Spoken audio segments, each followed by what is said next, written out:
Hello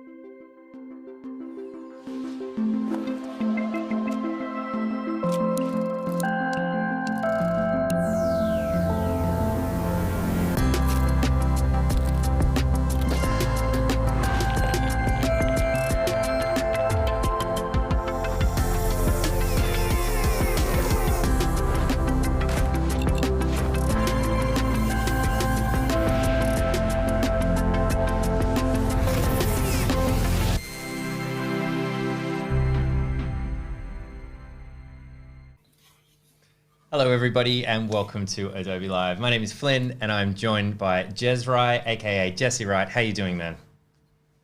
Good, man. That was an amazing intro. I just watched it for the second time. I know. Well, it's our brand new intro and I'm super excited. I was just telling Johanna, our mod, who is in chat, thanks for looking after us today, Johanna. I'm like, I've got all these triggers set up because we got this new video and I'm like, I really need to like redo this whole streaming thing.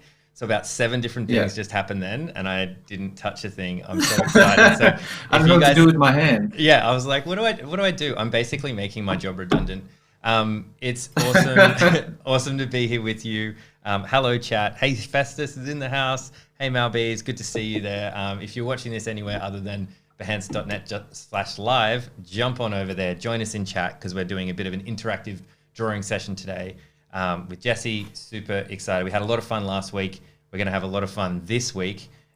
Before we get started, speaking about weeks, I'm just going to bring up our schedule. Look at our little schedule. So we just have 2 streams today. I've had to like bump the text up because I'm like, oh, it looks so lonely when I had it little with our normal schedule. We've just got 2 streams today. So I'm glad that you're joining us right now. Today's Tuesday here in Sydney and also Melbourne.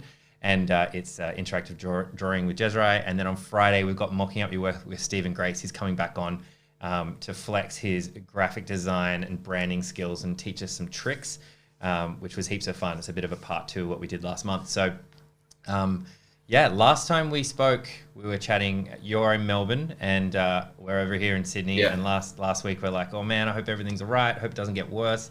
For those I'm not in the know, Melbourne is in the most extreme lockdown situation that we've ever had in Australia, I think since war time. So things are very serious. Since ever. So we love you, Melbourne. We're definitely thinking of you. But how are you doing? You're locked in. You're locked down, basically. Yeah, live from Jurassic Park. It's just right.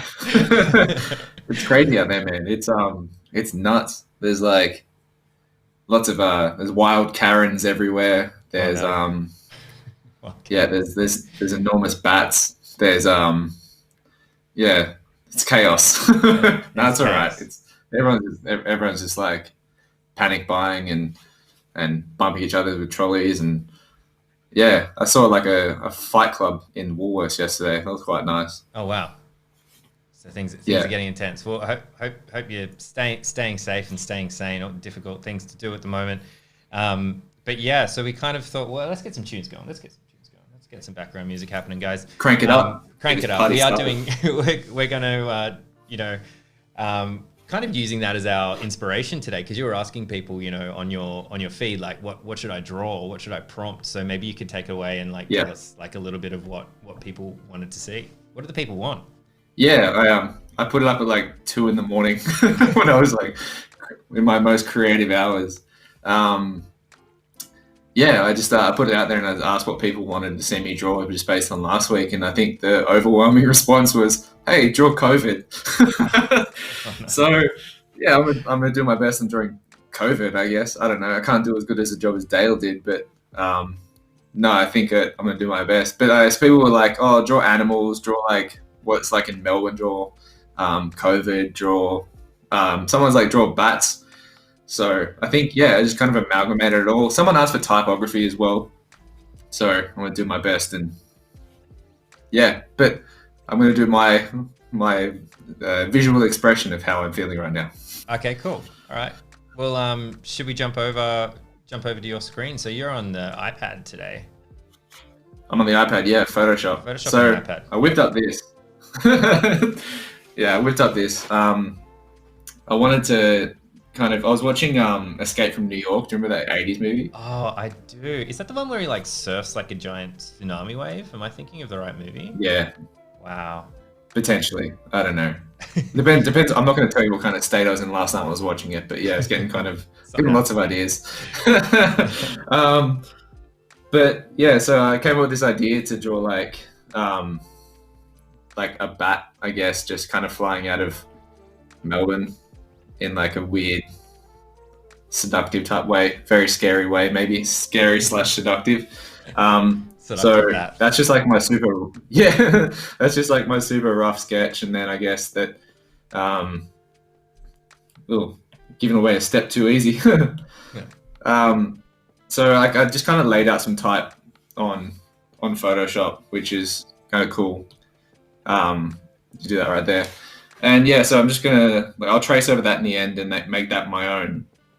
But yeah, I kind of came up with a bat and then just kind of did a super rough sketch over the top of it to give me some positioning and yeah. So this is like kind of more of like a bit of a lockup. Like, is it part of the type? Like a bit of a lockup? Yeah. So I guess like yeah. No, they're gonna be all locked up. I guess like I kind of design things that will fit either a t-shirt or like a poster. So like I guess in many ways this could be either. But I guess we might treat it as like a bit of a shirt design or something. And I don't know, maybe I'll sell at the end. Make some money to pay for my groceries. That's it. All right, let's do it. And as you're going along as well, if there's some suggestions from chat of anything definitely as well, or if you've got any comments or questions as we're going along. Yeah, let's do it. I'm totally open. Let's do it. Ask me anything you want.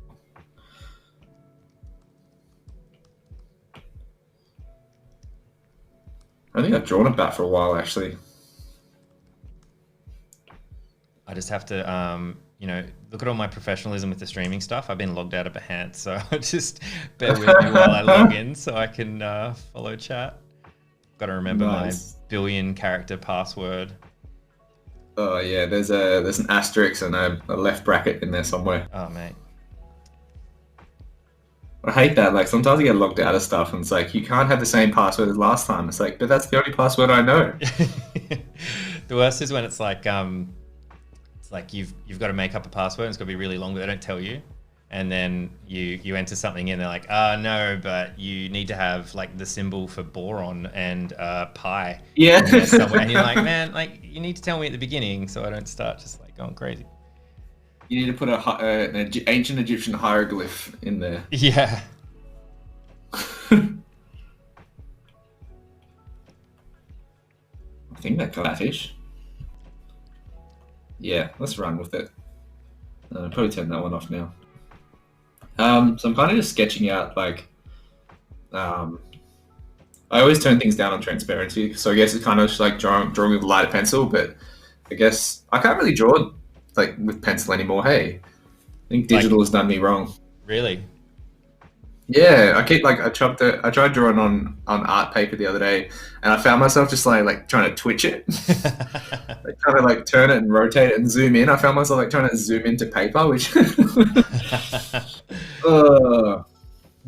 beauties of technology. I can't go back. I feel like I'm just going to be that one of those like people from WALL-E, that movie WALL-E, where I'm just like driving around in a self-automated car and. Like the couches, like how they're just chilling out. Oh yeah, that's gonna be me. I've accepted it. Yeah, I'm just gonna give entirely to technology. It is amazing. Have you ever had a dream? I used to have these dreams about being able to Command Z things. Like in real life, like just when I've spent like way too long in front, like designing stuff. Yeah. Oh man, I think you and I have different types of dreams. You know that dream when they fly in through the window? Standing on a clam. Yeah. Smithers. What's up, chat? I made it in. Check it out. Leave it into You made it in? Yeah. So good. So let us know what's going on. Jesse's saying, great shirt. One of my faves to wear about. Is that your shirt? What shirt are you wearing? What's that one? I'm pretty vocal. Yeah.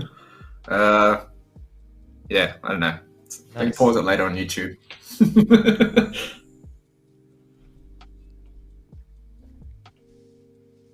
long have you been drawing on the iPad for?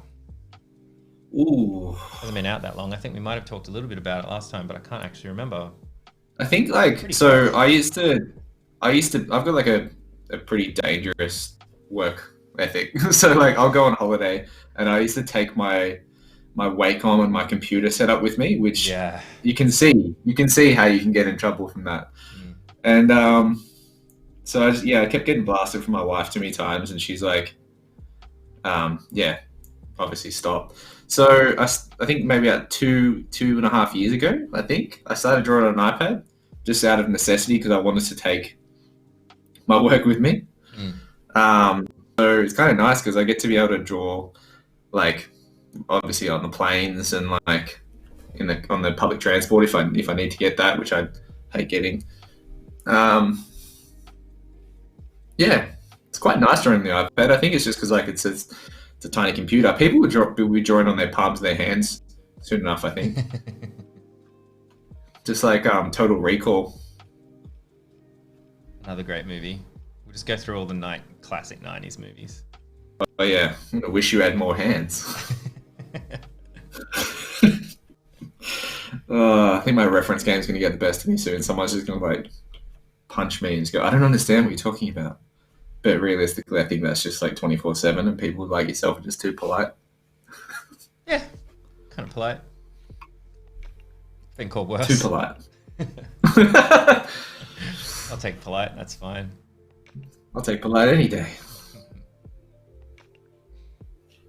Oh, there we go. Cool. Back to normal. So you'll do like all of your line work on the one layer?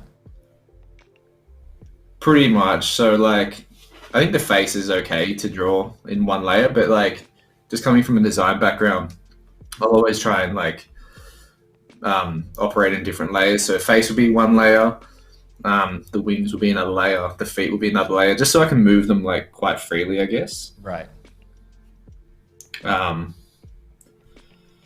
Yeah, I think like part of me just still kind of operates like that, where I work smarter, not harder. I don't know. Yeah.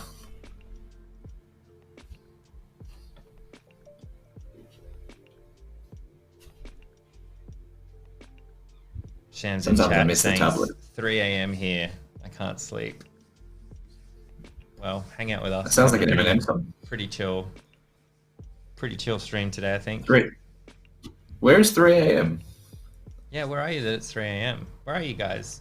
Jesse's in Melbourne. I'm in Sydney. Festus is in Wellington. I know that. Johanna's in Sydney somewhere, but she's always all over the place. Never know where she is. But where are you guys? What's going on? Where are you? How did I get here? How did you get here? This week on How Did I Get Here? How did I get here? It's amazing. Speaking of animals to draw, what's your favorite animal to draw?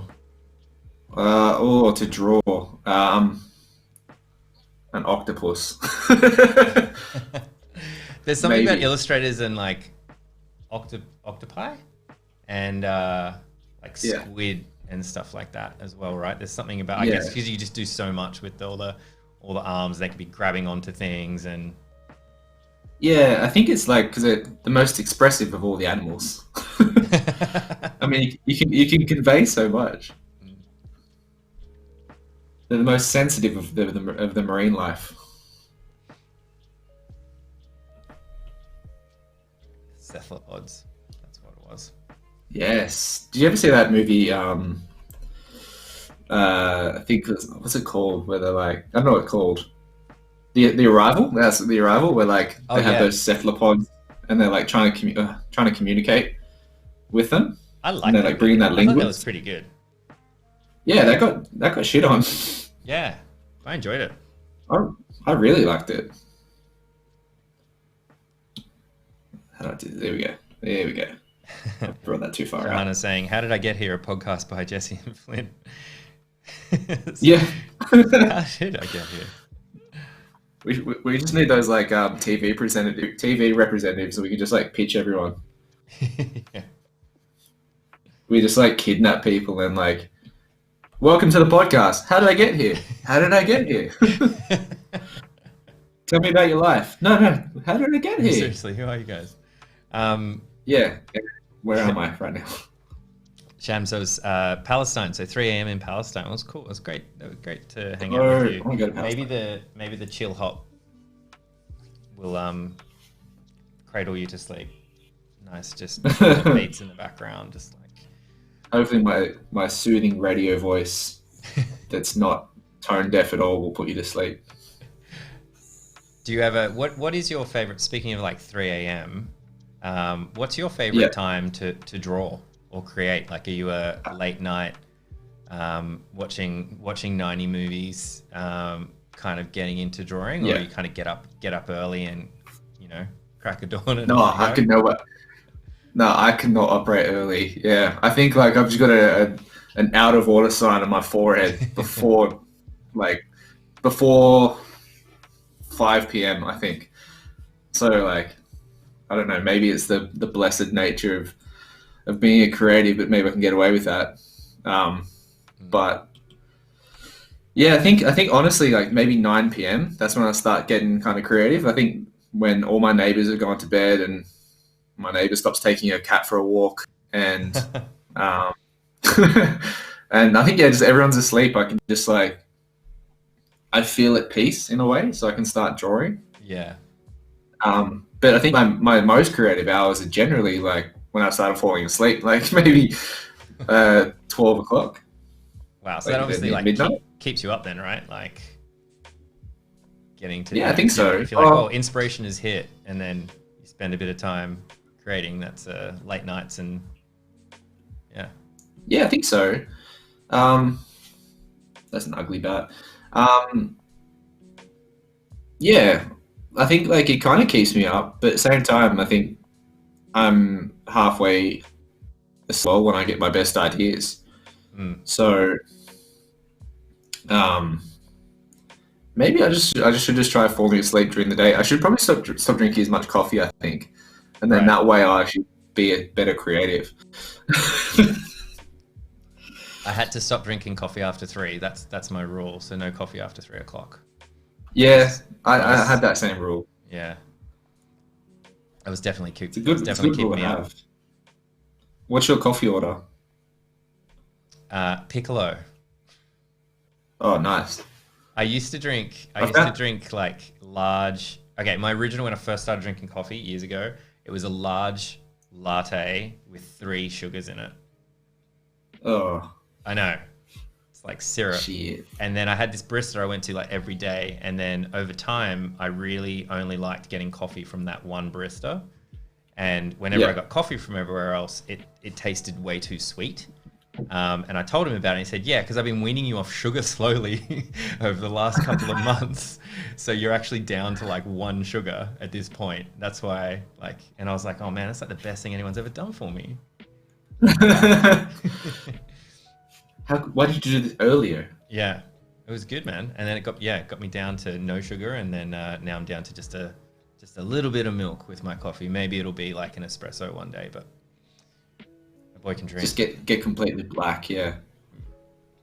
I remember my first coffee when I started going to college was like it was a caramel mocha with 3 equals. So it wasn't even coffee at that point. Yeah, it's just like sugar rush. Oh yeah, now I can't have any sugar whatsoever. Like in my coffee, I mean, I love sugar. But I'll have like triple shot, 4 shot long blacks, just to feel the buzz.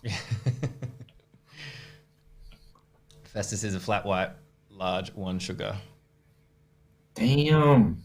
Get there. I found out the other day in Melbourne, they have Melbourne's got its own exclusive coffee order, which is kind of odd. It's called a Magic.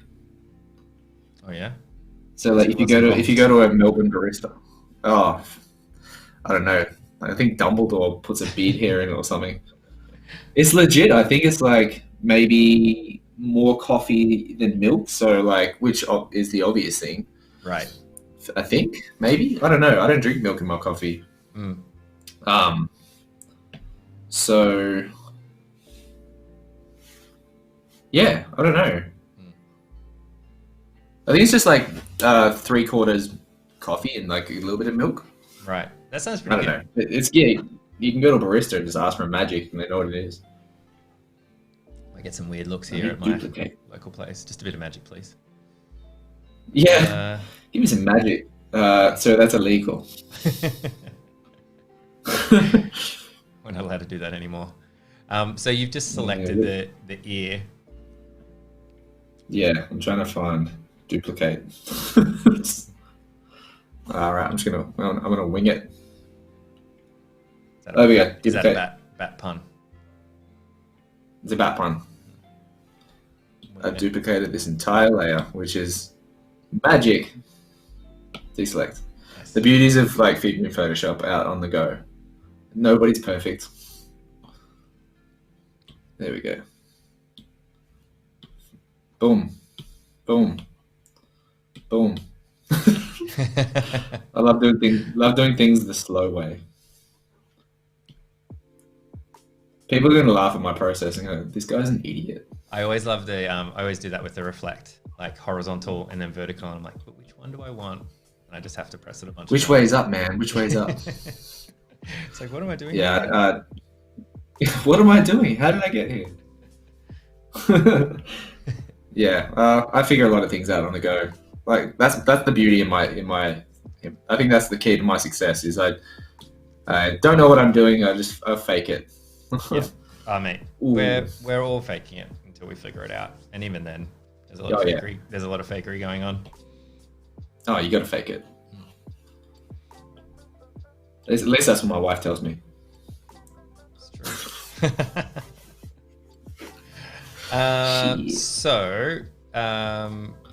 Festus was asking, using Photoshop, why Photoshop on the iPad and not something like Fresco?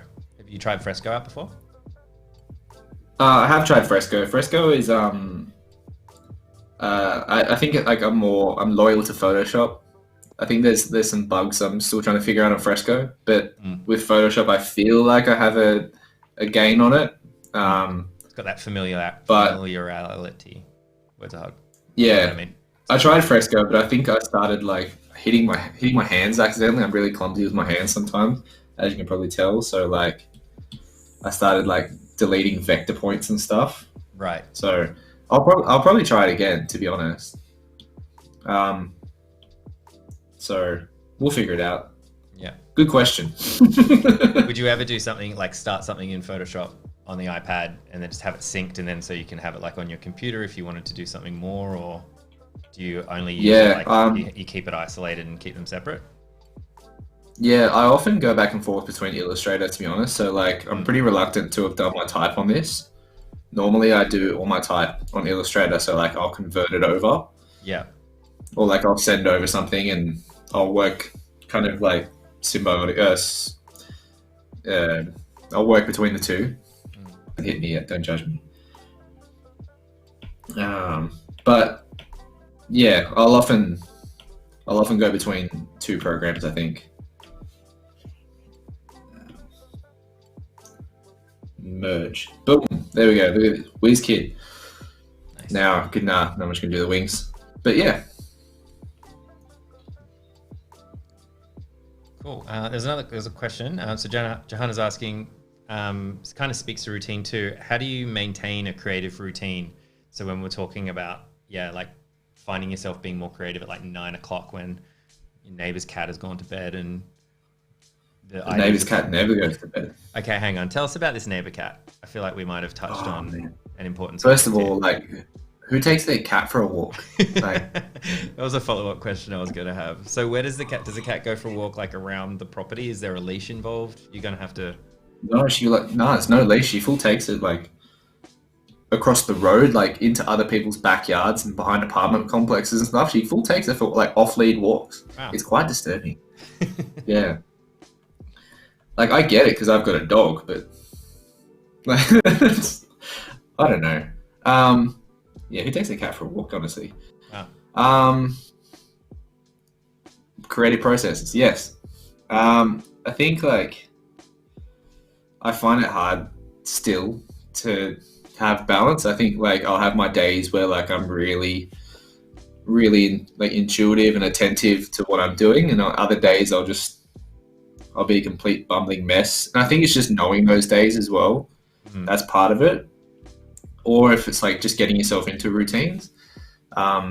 Yeah, I definitely struggle with a lot of that stuff, and I think everyone does. And I think just trying to like completely fix it is part of the problem, I guess, in a really type of Confucius type way. Yeah. I think, the first step is admitting you have a problem.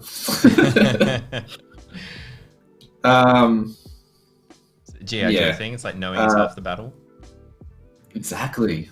And look at Joe. He's Bruce Willis now. And the other half is violence. Have you seen that meme? It's great. Maybe. I see, my friend sends me like 1,000 memes a day, so I can't keep up with half of the ones. I'm only relevant. Yeah, I think like I'm at capacity now, so like memes. Like I'm at the end of it, so I'll probably get like I'll remember the last 10, I think. Right. I'm drawing random things now. But yeah, I think in regards to like balance, I just normally try and get myself in routine. Like I'll make myself a coffee. I'll like make sure I do certain things. Like I'll get my browsing out the way. Yeah. I'll like do all these things where I know I probably won't do it again. So like I won't get up the need to go make a coffee because I'll have coffee in front of me, or like I'll have food around, or like I'll set myself breaks. I think it's just like setting yourself like into work mode as well. If you're just drawing in front of the TV, then it's probably not going to work. Yeah. I got friends that like block YouTube as well, which is probably admittedly something I should do. But yeah, I guess anything distracting.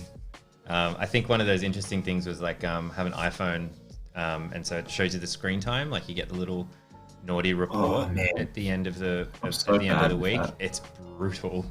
I know. I've just started experimenting with blocking certain apps. I'm like, how am I spending that much time on this app? This is crazy. Yeah, I think I spent like 7 hours on Instagram one day. And I realized it was probably because I just had it open. And I was streaming for an hour as well. But I think my wife's down to like, she's done like 2 hours a day on her phone, which I don't understand. Whereas I'm sitting in the high 6s, high 7s. Yeah.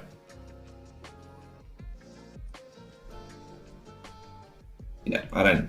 It's a gift. It's a gift. It's a gift. It's a curse and a gift.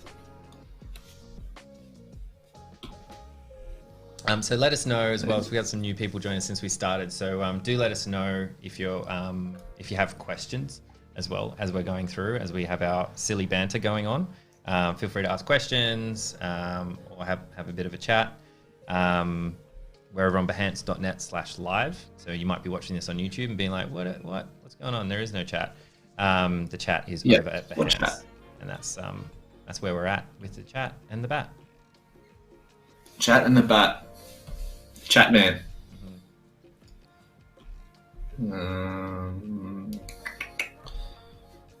Cool, that's looking alright. So I'll probably not just copy this over. Duplicate. Nice. Escape Melbourne. Duplicate. Where is this thing again? Well, she's already going to flip it the wrong way. Here we go. I do it. I did it again. Oh, internet. My only friend.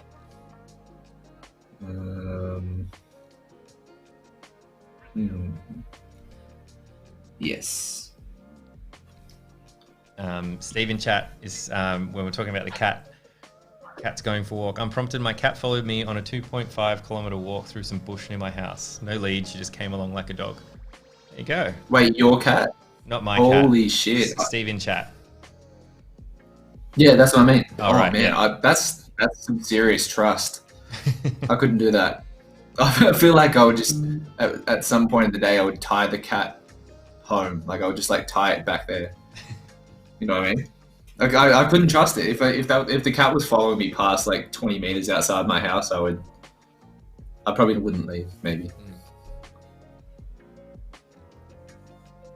if I'm being honest. Yeah, that's impressive though. it is. I'm not gonna lie. It's an adventurous cat. Yeah. Have you seen that Rick and Morty episode with that cat who speaks English? The cat that speaks English. Oh yeah. It's Plays like volleyball. the most recent season, right? Just like, why is this cat talking? It's Matthew Broderick as well. Oh yeah, that's right. That's his voice. It is. Yeah. You should buy 2 first-class tickets to Florida, Jerry. It's just so random. We were chatting about Fresco before. Yeah, I haven't played it out. I haven't played with it yet, but yeah, Fresco has what was it? Clipping masks. Yeah, so it's got clipping masks now, which is pretty big. Which is pretty I think cool. this has clipping masks as well.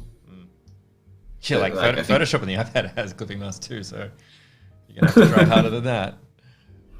Keep up. Yeah, I found you can on Fresco you can like delete vector points as well.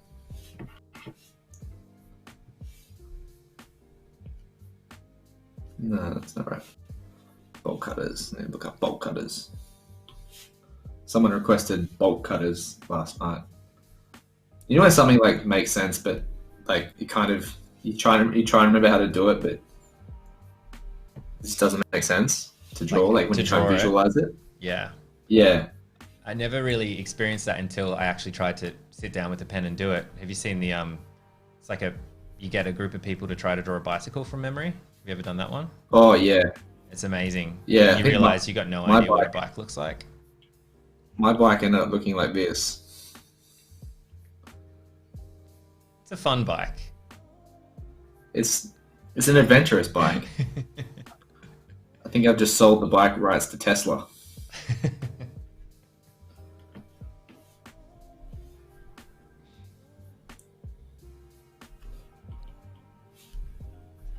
Maybe we won't do bolt cutters.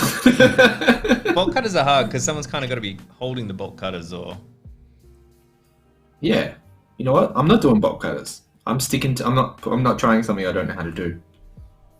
Fair. I think that's my new rule.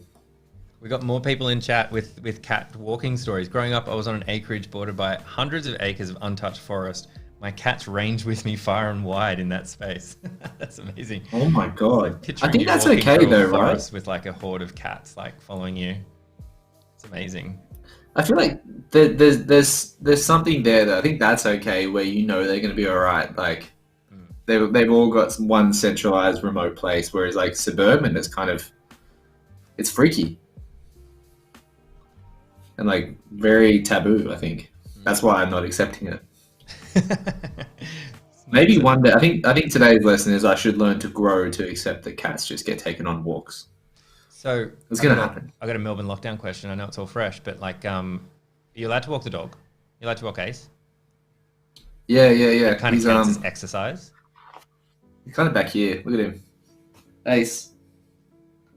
Can you see him? He doesn't really want to go for a walk. He just wants to sleep. What are you doing? Yeah. He's got a flat face. He's been sleeping all morning. He's like, blur my face. I didn't give you permission to put my face on the internet. Yeah.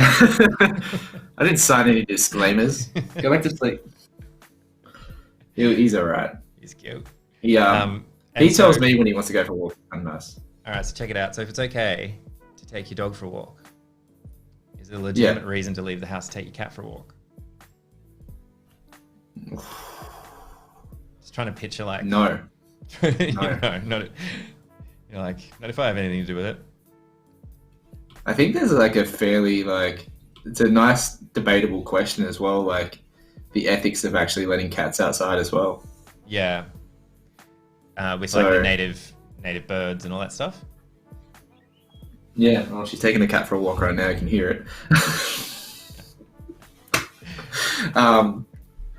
Yeah, exactly, with like the native birds and stuff as well. Like I came home one night and she's like, have you seen her cat's name's Miss Perkins? Miss Perkins? So yeah, I don't know.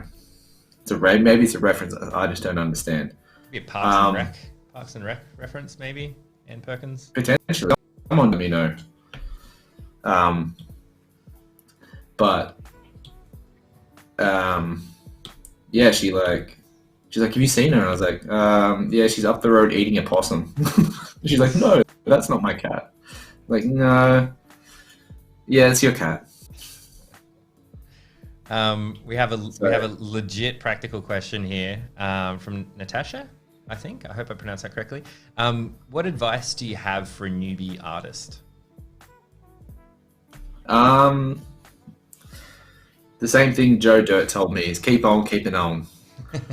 I think just like do something every day, like I said last week.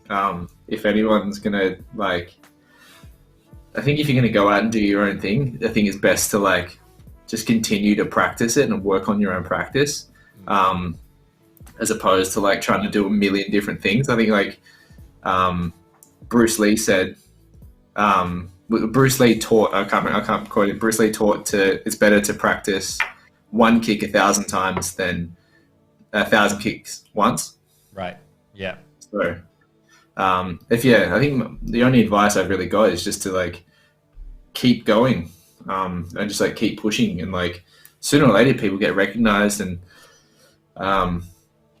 it's only a matter of time before people see you and your work comes like in front of more and more people. Depends what your goal is as well. If your goal is like completely explorative. Oh, there we go, explorative. No, I'm gonna get corrected on that later. If it's like a self journey, then it's completely different as opposed to like most people's goal is complete commercial. Right. So I think my advice is to like find what you like doing, what type of mediums you like doing, and like what type of mediums you like working with, whether it's acrylics or oils or spray paints or pencils or anything. Like you can make a career off anything these days. But yeah, just keep on keeping on. It's the best thing to do. Joe Dirt said it best. I like that. Keep on keeping on. Yeah, I really like I like getting questions. Yeah, hit us up with some more questions, guys. I really like that sentiment, the Bruce Lee one. I've heard it echoed in other ways about like the idea is like trying to practice it correctly. Like if you're just flailing your kicks, but what you really want to do is really get it right, and practice it in the right way, like practicing with intention, and it becomes muscle memory over time, and then suddenly you'll be able to do it like in your sleep, basically. Kicking in your sleep's not great, but you know. Oh, completely. Yeah, completely. Like I'm trying to teach myself now to like try different and like trying to learn different things, and obviously it's quite hard, but I think like the fact that I'm just trying to like keep at it as well is like further testament for me trying it in a way. Definitely.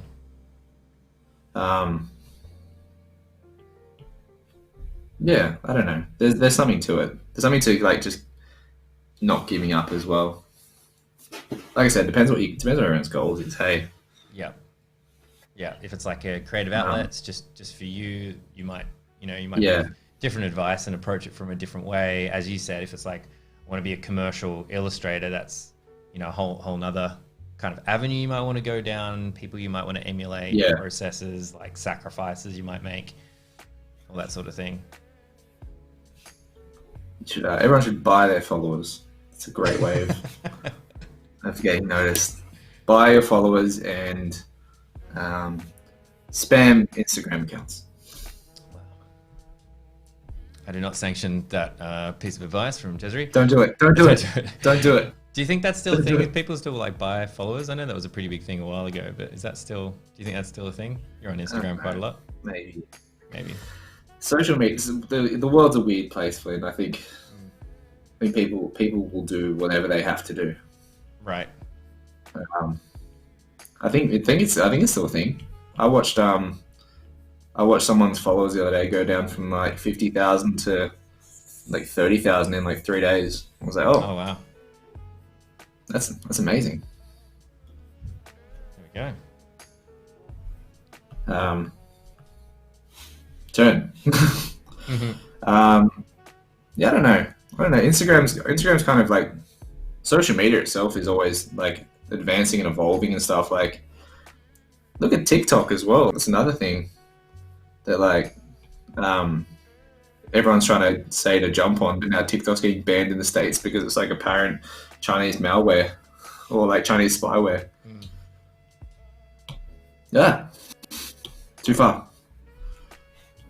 I got distracted. So you were trying to fill in then, but the path like wasn't completed or something, so it just kind of dropped black in everywhere, right? Correct. Is that what happened? Yeah, correct. I think I was trying to create shapes with a brush, and then I should probably dictate what I'm doing, otherwise it's just drawing hanging. I was trying to like draw shapes. It's good to have a chat and then jump around and jump back into it and jump back out, so it's all good. Like the House of Pain. That's right. We jump around. My references. They're all 90s. Has anything happened culturally after the 90s? You're like, not in this house. When did The Matrix happen? Was that 99? Yeah, I feel like it's got to be, without looking it up, I'd say that's pretty accurate. Yeah, I think everything past The Matrix. Yeah, I think there's a whole gap in Hollywood where like movies just got really bad. I think like look at when was Adam Sandler's good movies? They were in the 90s, weren't they? Happy Gilmore was 90s, late 90s. That was a good one. Yeah, I think everything past 2000s it's kind of downhill ever since. A bit rubbish. There we go. David was saying, we were talking about the practicing before. It becomes a deeper understanding on a spiritual level the more it's practiced. Eventually, the hand will hit all by itself. Yeah, I think that's very true. There was also a question from Owain. How does Jeswri do larger murals, like with a projector or something? Ooh. So maybe you could tell us about your mural process. Because you do heaps of walls. Yeah. So I'll go out and take pictures of the wall, or if you want to do it remotely, like I will like go to Google Maps and then kind of get a direct shot of the wall and then use it as my canvas or an artboard. I think in regards of like how I attack it, I try and work with it like from a design background. So like I'd have negative spaces. I like take into account like how it's going to be seen, how it's going to be viewed, as opposed to like having it completely large and out of this world, I guess.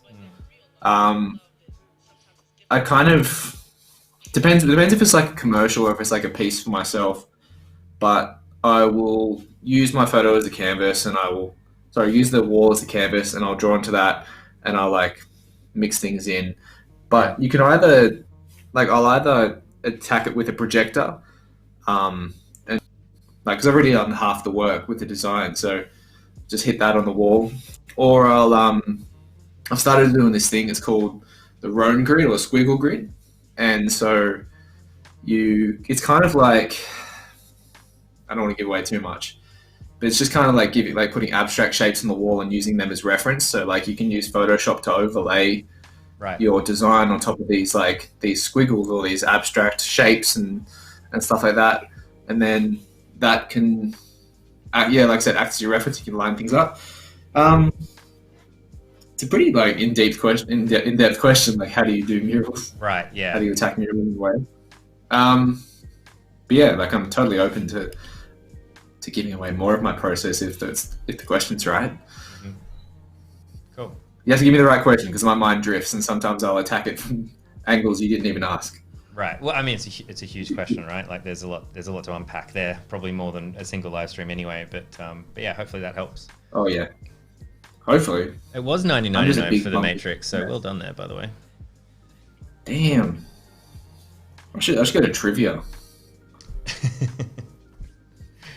I'm almost surprised that I don't go to You're definitely invited to 90s trivia night. Promise? Yeah.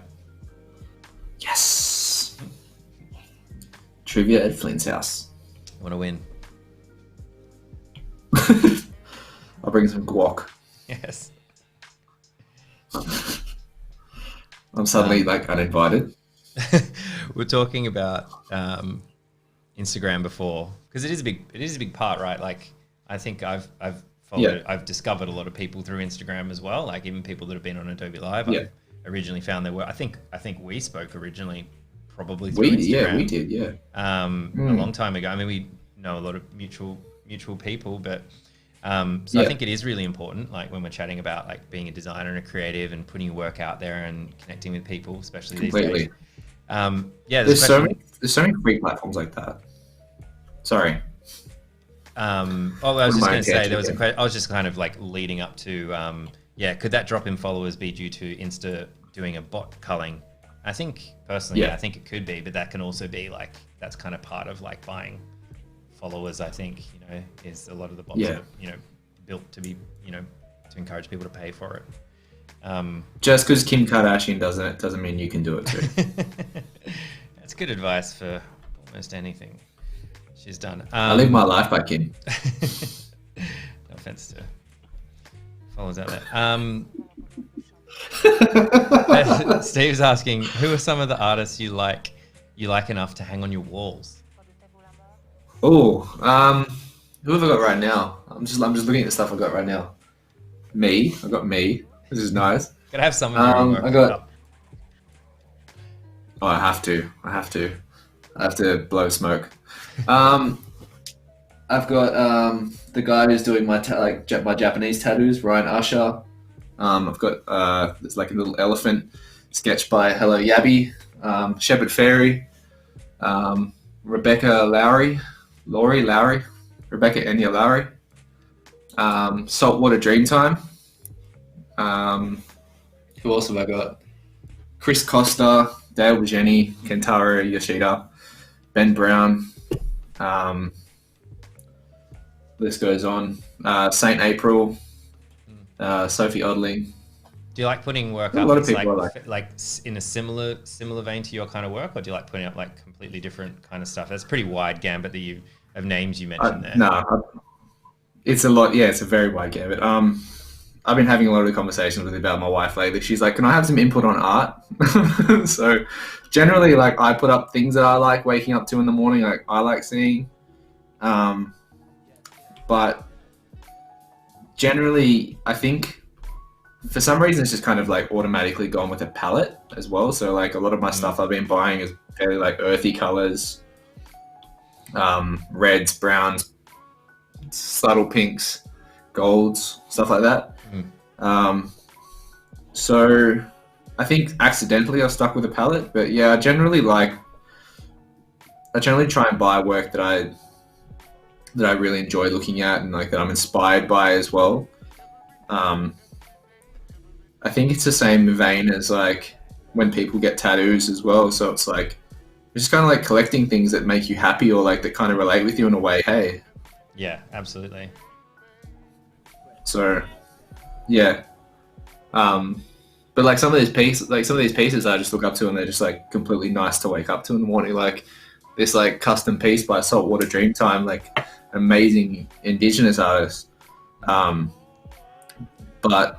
like it's just like it's all like Indigenous symbols and stuff. So like me waking up to the morning, that kind of makes me really feel like really home and really present and really like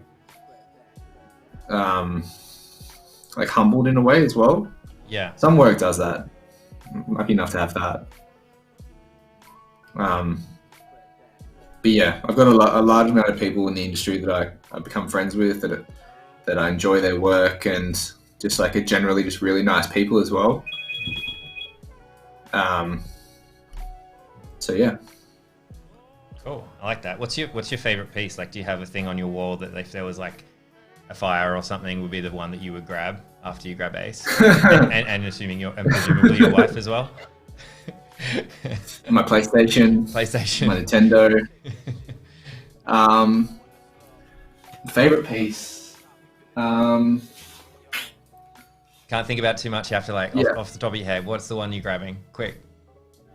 I've got like a piece I brought back from Japan. It's like traditional block print piece. Right. There's like a hawk with a snake. I'll take that. That's sick. Yeah. Nice. Easy. This bat's coming out sick. Yeah, this is looking awesome. I'm glad I stuck with blackwork today. I think every other session I've been on, maybe bar one, I've kind of I've just drawn color, which is like surprisingly out of my wheelhouse.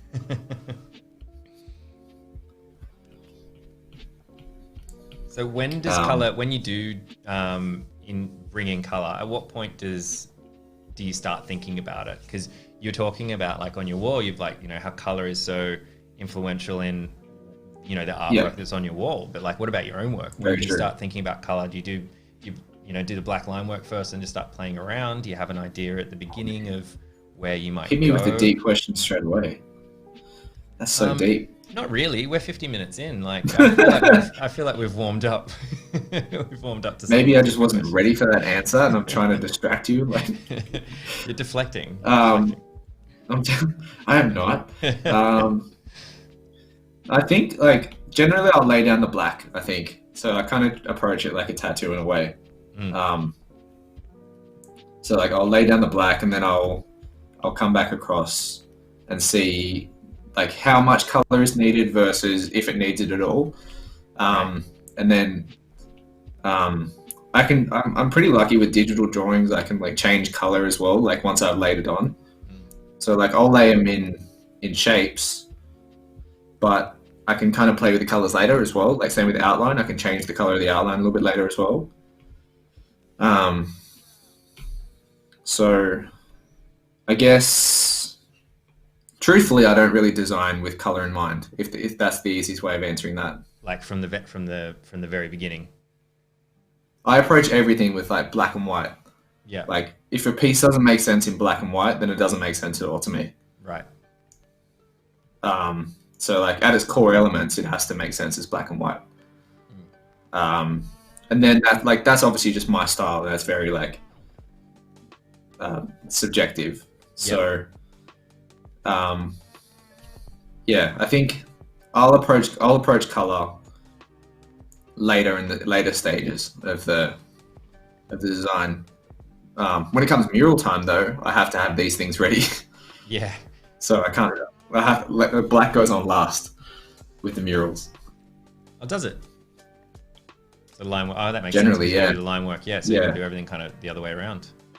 Do you find it difficult to like jump your head around like the difference between digital and like the physical, or is it just so different that just there's no issue there?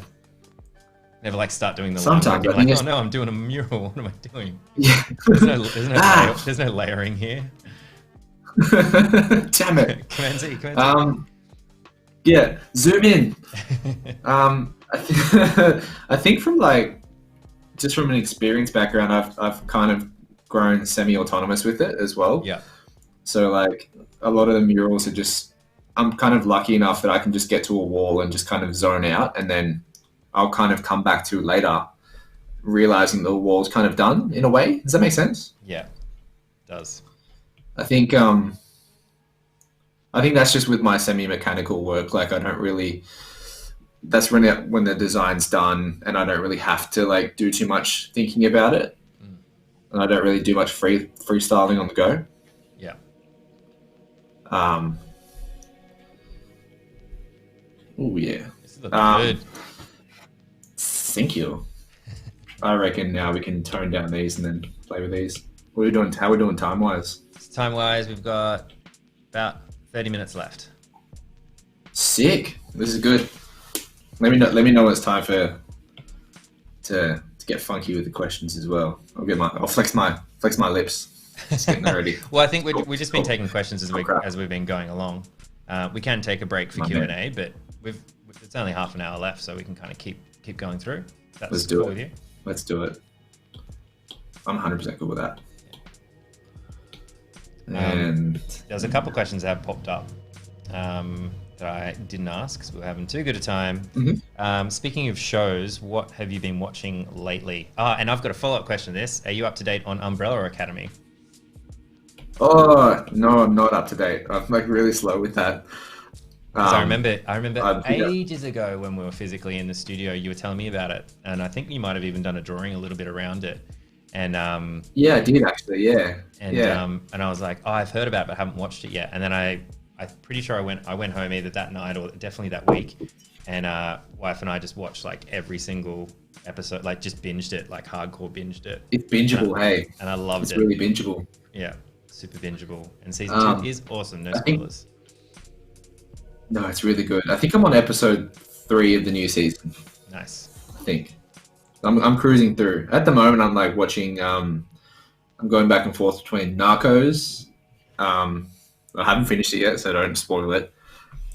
I'm thinking that Escobar lives. Something about it. I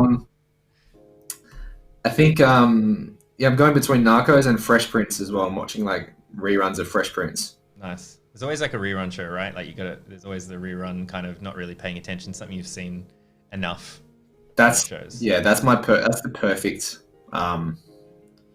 like background stuff for me. Just get heaps of like Uncle Phil and Aunt Viv's like street knowledge. Yes. I haven't watched that in a really long time.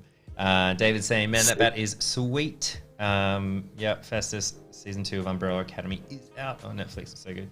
The Boys season 2 is coming soon. Yes, I cannot wait for The Boys. The Boys, I love The Boys. Oh The Boys is so good.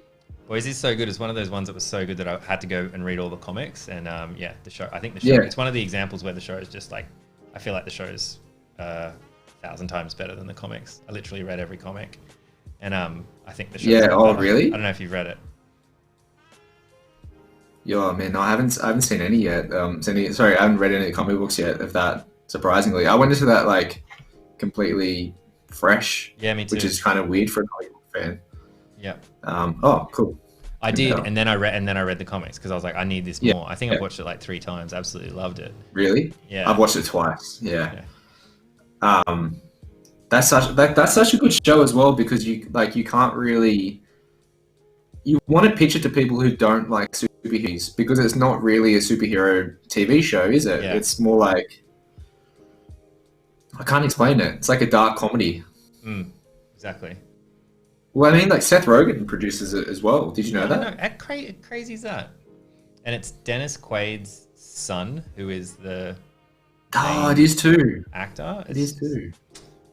Crazy town. Damn. That is true. Holy shit.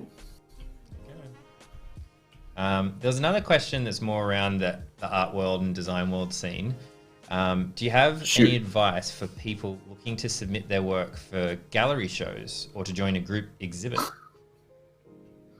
I feel like that's a very good question. People know I have a gallery. So I think like if you're trying to pitch me for my gallery, that's totally cool. I'm down for that. But I think it's like, that is the thing. I think like I kind of fought for that for a long time, and I was like, why aren't people paying attention to me? And how do I get in front of the people that I want to get in front of and stuff like that? But the real thing is that like you just have to put yourself in front of those people. Like, it sucks that people just don't hear of you sometimes. Yeah. And it's just the nature of the business. There's so many artists out there. So in saying that, I think it's very important for everyone to just message these galleries and just like get on their radar, because once you do, you can now get in front of like their email list consisting of like 10,000 people. So just like putting yourself out there. Either that's like Instagram, once again, like back on the topic of Instagram, or just like what did I do? Escape. There we go. We're back. Oh, it's escape. Boom, boom, boom, boom, boom, boom, boom. Escapade. It's just, I think it's as simple as that. Just like get in front of the galleries. Sometimes they like it, sometimes they don't, and I think it's just, you can't take offense to that. Right. There's been some people that have messaged my gallery that have just been like, they're just too far left, or they're just too fine for the type of work, and I just don't think that my market can. Yeah. My email list is fitted. Like fine, as in like their style of work, like it's too close to fine art, it's too good. Like it just doesn't. It's too good.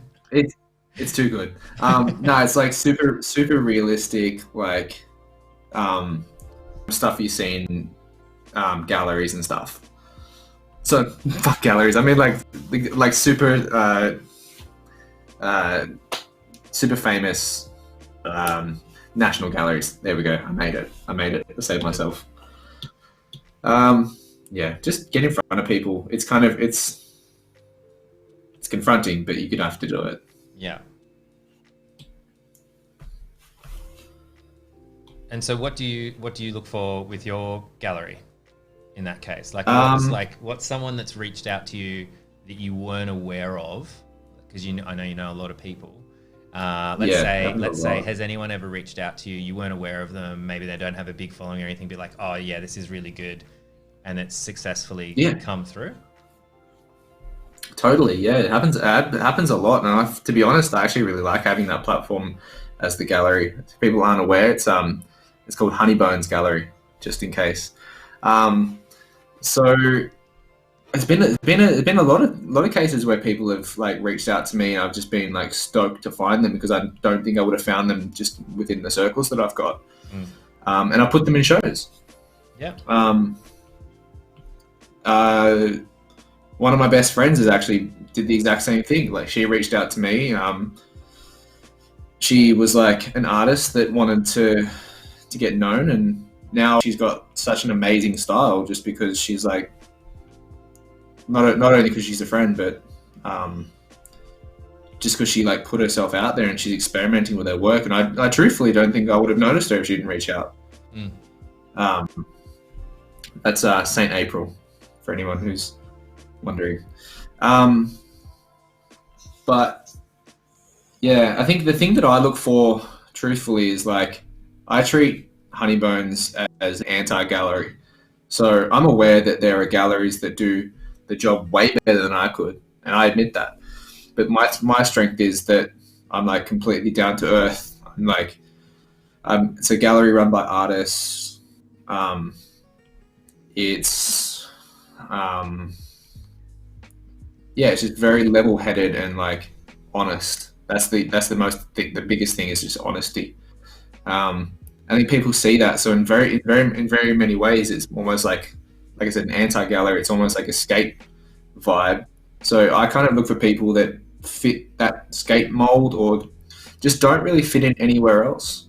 Like the super unique people that just might have been turned down by other galleries because it just doesn't fit. You know what I mean? Definitely, yeah. So in many ways, what I look for in artists for gallery stuff, especially, is I will look for people who have a voice and like say stuff with their art, as opposed to just like drawing what's topical and drawing what's trending. Yeah, that makes sense. Yeah, definitely. Yeah, I really like that. Sometimes I go on these rants. Rants are really good for this style of content. It's good chat. I'm really enjoying it. Are there any other galleries in Australia that you can vouch for or recommend? There's another question from chat. Yeah, definitely. Off the Curb is run by another artist as well. Shinny is like extremely lovely, down to earth, and Shinny's great as well because she's really honest. Sometimes she does the same thing I do, and I actually learned that from her, is that she will tell you if it's just not the right fit for her gallery. And I think that's so honest. There's a couple, there's B-Side, there's I started my gallery shows at a place called Good Space in Sydney. B-Side, Stockroom, Milk Bar Print in Collingwood. They're about to open up a gallery called 76. Trying to think of, hopefully I haven't forgotten any. Backwards, it's got a good rep. There's a couple of good ones. I think it's just about for a while now, hasn't it? I think so, yeah. Yeah, I think like it's important for people to just do their research as well and just like not pick a gallery because they think they can sell. Or yeah. Does that make sense? Yeah, definitely. So it's got to be Yeah, like a, those are the ones it's not like a marketplace. It's like a relationship. Like you want Completely. the work in your space to have that aesthetic and come from the place that you built it for and the audience expects and all that sort of stuff. And then it's the same thing. It's like a relationship. You want to match. Yeah, completely. There was a question about someone was checking out your work on Behance, and there was a question about the Young Henry's like Foo Town can project. Oh yeah, that was a rad one. Which was just hey, can you tell us a bit about that project? Yeah, that was really cool. So I think that was one of my first projects with Young Henry's. They it was art directed by Clint and Andy.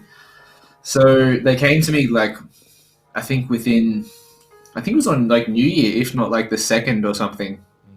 And they were like, hey, we've got this project. It's for Foo Fighters. We need to get this out the door in like 24 hours. And I was like, okay, shit. 24-hour deadline. So yeah, it happens. So it happens quite often. Wow. Yeah.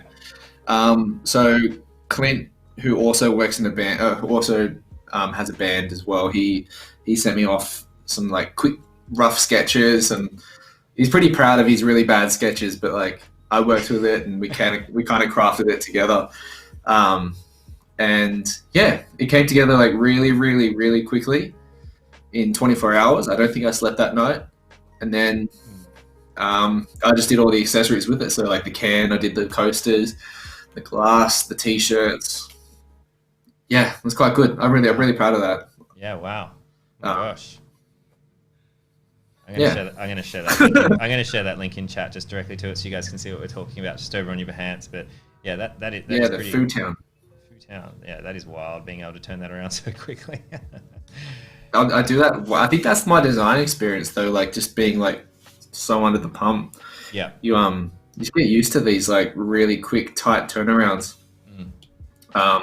So yeah, like I said, in many ways I'm kind of used to it. Yeah. Let's put some gold. Like I usually eyeball this gold. That's about I right. find like gold and silver like quite hard to do because it's like silver. White. Everything's silver just yellow especially. and grey. Yeah, it was all yellow. I'm just gonna blot out some rough blobs and shapes to fill in. So this is what we were talking about earlier, like how I felt that this did need color. Sometimes I think like things with fur, they're out on their own. So I'm really liking this like exploration of color.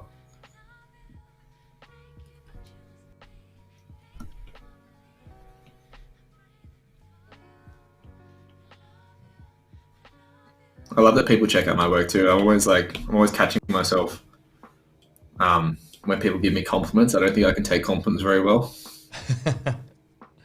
Why is like that? Some people are like, oh, I saw you. I don't know. Do you want to go deep? Let's do it. Oh no, I don't know. We're getting deep. I was bullied as a kid. It's up to you. And I never got given compliments. I think it's hard to take compliments well. I think it's a very difficult thing to do. Like, other than saying thank you. I agree.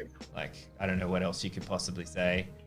You want to be humble, right? Like, we're all still learning, and there's always tall poppy syndrome and imposter syndrome. Oh yeah, that stuff's just super real with every creative I talk to.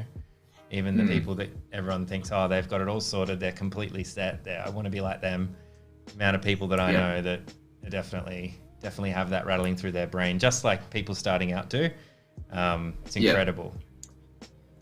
It's so true. I think I think it comes from me trying to be really down to earth with when people talk to me and stuff. I remember when I started like reaching out to creatives. I think when I started designing, we didn't have platforms like we've got right now, like we're doing here with Adobe. Everyone that I looked up to was just on what I felt like was an unachievable, unattainable level. And I remember trying to reach out to these creatives, and I'm not going to drop names, but some of them were just like extremely rude. They were just really dismissive, and they were just like kind of treated it as like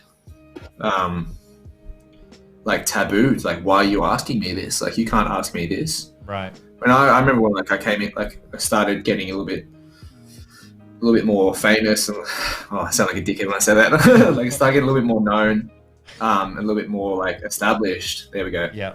Not famous. I started getting a little more established, and I remember something I kept telling myself was like, I don't ever want to be that person that dismissed me. Like, if anybody asks me things, I want to give them the most down to earth, complete, truthful, and honest answer as possible. And I think that kind of really bleeds into actually my whole personality, my whole workload. Hey, yeah, my work ethic, I should say. Yeah.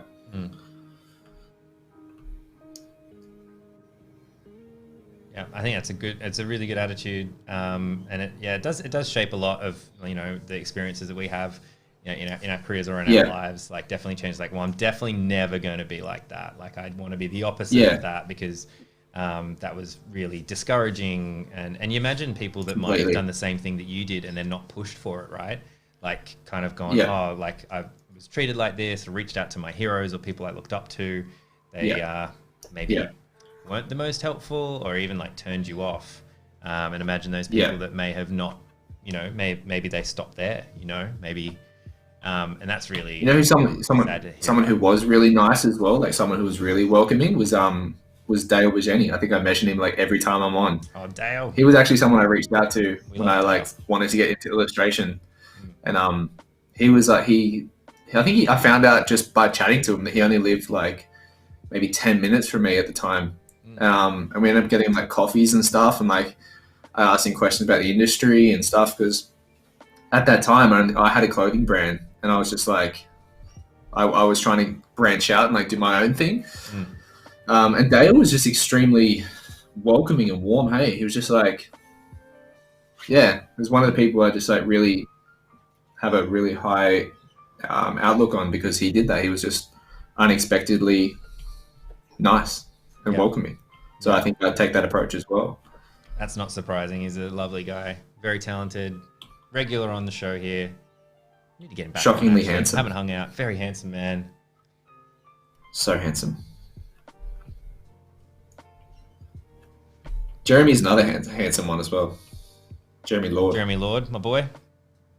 God damn. I think you get all the attractive ones on here.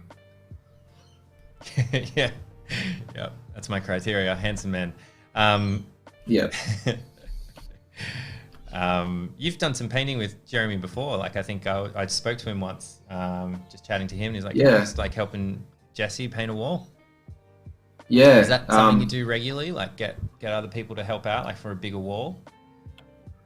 I do. Yeah. I think it's really important for me, because like I want to share things that I've learned as well. And so I know that Jeremy, like for instance, wanted to come from an illustration background into like more mural stuff. So I was like, I will take what I've learned over 15 years, and like I can show you what I've like culled and what I know now. And it was like really cool. That I'd definitely like to do it a lot, to be honest. Like I need the help, so I'm not going to say no. And anyone with an artistic background is a lot easier than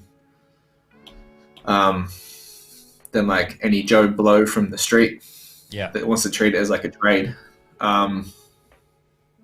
So I think I like to reach out to creatives and stuff and ask for help, and because there's no shame in asking for help, to be honest. It's like true. It's like a combination of that and like like I said, sharing knowledge and honestly just an awesome person to hang out with as well. Like you just want someone that you vibe with, and like they're just is easy to chat to on the day, like just helps the day go by. So Jeremy's one of those people who's just super easy to talk to and extremely good on the brushes. Nice. So I like it. Yeah. They're both also very nice to me as well. I like hanging out with both of those people. They better be, otherwise I'll have words. Well, Jeremy introduced me to you. as well.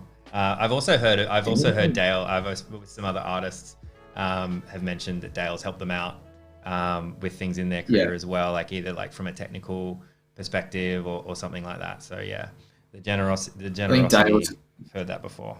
Dale's just going to take this like Snoop Dogg role. He's just going to call everyone a nephew in the industry. I love that. That's going to be Dale, and like in 2 years, in like 6 months from now, he's just going to like grow dreads, and it's like, what a deal, baby. He'll just pop on at the end of the song and go, that's another one. Yeah, just like.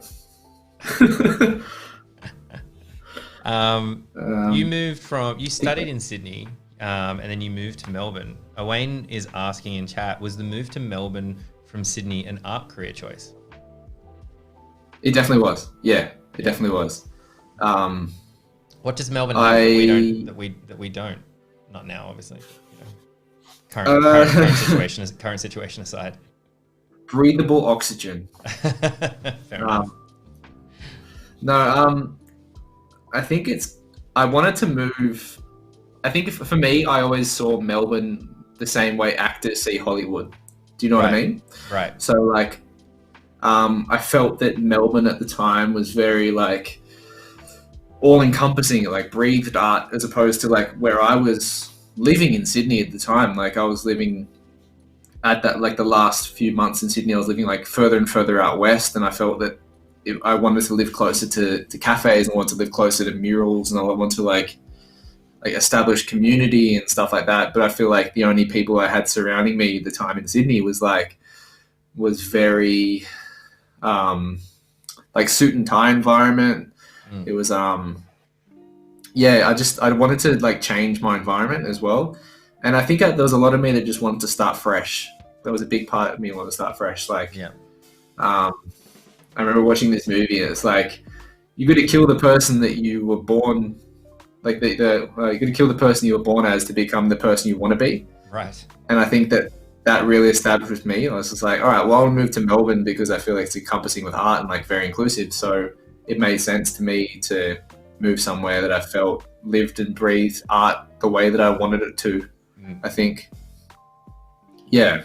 But obviously everyone's different. People move to Sydney for art as well. But yeah, I think that I wanted a more like loose, hippie, skatey type approach to my art, and I think I'm getting it. So nice. Yeah.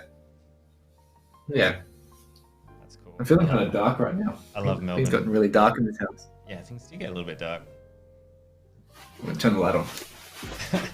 Boom. There we go. Back. We're back. My dog just got freaked out. It's only about 7 minutes left, so we'll take a few more questions, and then if there's anything else you want to tell us about the artwork, because you were saying this. I mean, this is like a complete artwork. I'm actually really impressed. You've done a lot as you were answering all of our questions. 90s banter. Yeah. Story time. All that stuff. I do my best, man. I think that's the ADHD in me that's taking over. I can do multiple things at once. I'm pretty happy with that. It's not even 9 p.m. at night either. So look at that. I just I said I'm happy with that, and I moved something. There we go. I have to sign it again. Damn it! If only I had some kind of stencil. There we go. Someone's gonna bootleg this and like cash their own checks, like Richie Rich style. Blank Check, another 90s movie. Is that Richie? Oh yeah, Blank Check. That's the one. Yeah, Blank Check. Remember that? I loved that as a kid. He bought a water slide. It was amazing. Yeah. So he got his homies with him. Yeah, it's an awesome movie. This is cool. We didn't chat all that much about the type, but just to recap, you started with like a font, and then put it down. You did the perspective with the escape and Melbourne down the bottom, and then you went around it in an outline, and then filled it in, and then you added. Yep. What would you call the highlights you've done there, like in the white and then the gold? Jeswri lights. Jeswri lights. That's what I call them. I like it. Jeswri lights. I don't know. Just highlights. That's pretty much what it is. So I think I'm a big believer in like having things custom. Like I don't like fonts as it is, but if I feel like it suits it, and I feel like if it could call as like a basic foundation for like a hand done font, then I'll go for it. Especially time wise as well, like it made sense. So yeah, I think I typed it out on the Adobe Photoshop app, and then skewed it, and then just went around it with a brush for that like hand done feel as well, because something that's sharp and crisp does not suit the illustration I've done. So it made sense. Yeah, for sure. And we were chatting, like, if you wanted to put this, print it out or put it on a shirt or something like that. We were chatting about, like, if the artwork going from there. Is there anything you have to keep in mind, like going from the iPad? So like I'll probably, if I wanted to turn this into a shirt, like I think like I could either import it to the Illustrator to turn it into a vector. Or most printers are pretty intuitive these days. So like I could probably just send them this as a flat image, and they can do the rest. I think, like, from my perspective, the only thing I really have to look after is the setup of the document. So like I always take care of everything beforehand, so I don't have to do it again later. So I've set it up with a really high DPI count of like 400 or 500, and I've blown it up to like, I think this is like an A3 image. So you could probably print this at like A1 if you want A1 if you want to. It can still come out crisp. Right. And you can do that on the iPad. I haven't played around with Photoshop on the iPad as much as I should have. But so you can bump the DPI like really high, above 300, which is standard for print. That's cool. Yeah, exactly. Yeah. I always take care of it in the beginning, so I don't have to like do it again later. I think that's something I've been burnt by.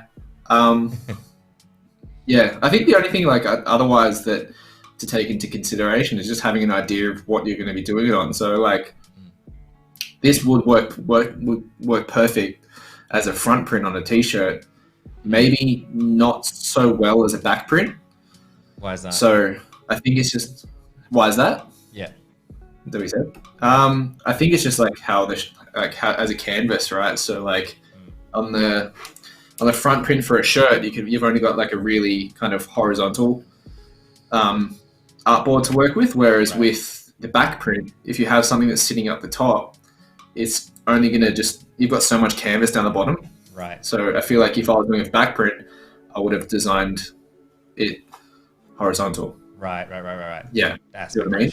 Yeah. So like that makes sense. That's probably the best way of looking at it. So front print is sideways, back print is tall ways. I don't know. Sideways. Tall ways? It's like tall ways. Yeah. I'm just going to go tall ways. No, it's not portrait anymore. Tall ways. It's tall ways. I like it. As always, heaps of fun hanging out with you. Lots of great questions. Bit of 90s nostalgia in there. We talked about comic books. And yeah, let's have one more quick look at that. That's amazing that so far in such a short amount of time. It's super, super awesome. Thanks, man. Thank you, chat, as well. Thanks for hanging out with us today. I'm just going to quickly bring up our schedule for the rest of the week. We're back on Friday. So yeah, 9 o'clock, a little bit earlier. We'll probably be going back to that 9 o'clock slot, I think. So yeah, we've got Stephen Gray. Speaking of handsome men, mocking up your work with Stephen Gray. Another good buddy of ours here on Adobe Live. But thank you, Jesse. It's been super fun hanging out with you. And we'd love to see you again on Adobe Live, man. Oh, I'd love to be back. And I should also mention you do live streaming on Twitch as well. So between now and next time we have you back on, Johanna will share that down the bottom. I think it's in the description as well. If it's not, we'll add that in on YouTube. Check out Jesse, hang out with him on Twitch. Yep, got a live stream tomorrow on Twitch. Awesome. All right. Thank you, everybody, and we'll see you on Friday. See you, Jesse. See you, dude. Thanks for having me.